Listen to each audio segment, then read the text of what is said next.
कभी कभी ऐसा होता है ना कि सबसे ज़रूरी बात असल में कंटेंट शुरू होने से भी पहले कह दी जाती है, सीधे टाइटल में। तो आज हम एक ऐसे ही टाइटल को परत दर परत खोलकर देखेंगे, ये समझने के लिए कि कैसे कुछ शब्द मिलकर ही एक पूरी दुनिया बना देते हैं।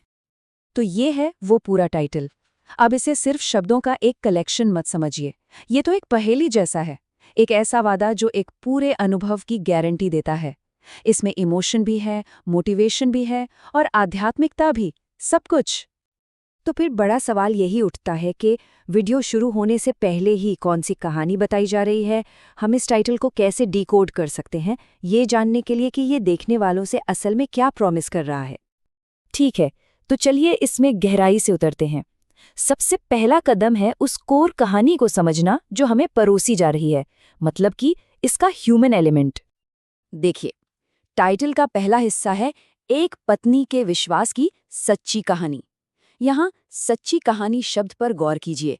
ये शब्द सुनते ही एक प्रामाणिकता, एक सच्चाई का एहसास होता है। और फिर एक पत्नी का जिक्र इसे एक ऐसी भावना से जोड़ देता है जिससे बहुत से लोग कनेक्ट कर सकते हैं। ये तुरंत एक इमोशनल कनेक्शन बना देता है। लेकिन रुकिए, ये सिर्फ एक कहानी नहीं है। आगे लिखा है कृष्णा मोटिवेशनल स्पीच। ये हिस्सा उस मानवीय कहानी को एक मकसद देता है। ये बताता है कि ये सिर्फ एक किस्सा नहीं है, बल्कि ये एक प्रेरणादायक सबक बनने जा रहा है, एक मोटिवेशनल स्पीच। तो कहानी क्या है, ये तो काफी हद तक साफ हो गया। अब कहानी से आगे बढ़कर ये देखते हैं कि इस ज्ञान का, इस विजडम का सोर्स कौन है। और ये इस टाइटल की अपील का एक बहुत ही जरूरी हिस्सा है। यहाँ हमें पहला टर्म मिलता है कृष्णवाणी। इसका सीधा सा मतलब है कृष्ण की आवाज या उनके शब्द।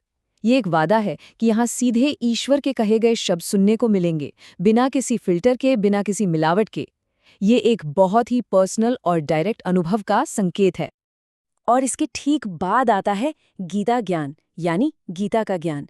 ये हमें सीधे हमारे पवित्र ग्रंथ भगवत गीता के गहरे आध्यात्मिक ज्ञान से जोड़ता है।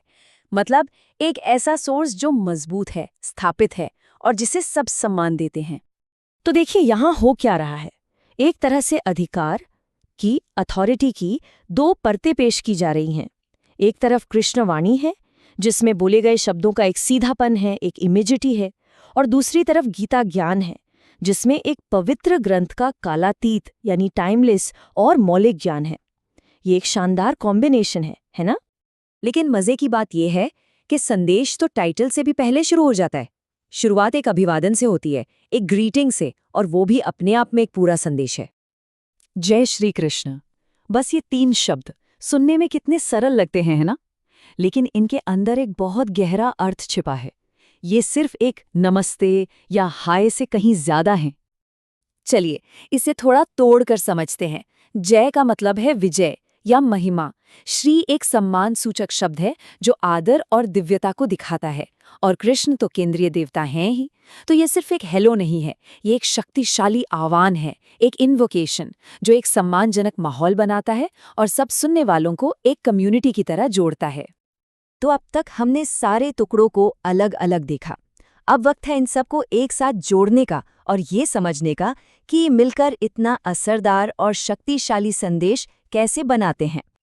तो ये सब मिलकर क्या बनता है? असल में ये टाइटल एक पूरा पैकेज है।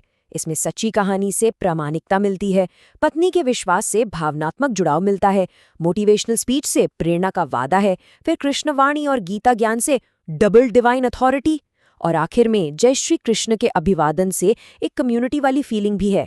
ये सब मिलकर एक ऐसा जबरदस्त पैकेज तैयार करते हैं जो आज के डिजिटल दौर में किसी का भी ध्यान खींचने के लिए ही बनाया गया है। ये पूरा विश्लेषण एक बहुत दिलचस्प सवाल पीछे छोड़ जाता है कि असली संदेश शुरू होने से पहले ही उस संदेश का कितना बड़ा हिस्सा हमें बता दिया जाता है। अगली बार जब कोई भी कंटेंट सामने आए तो उसके टाइटल और शुरुआती शब्दों पर जरूर ध्यान देना। क्या पता असली कहानी तो वहीं से शुरू हो रही हो।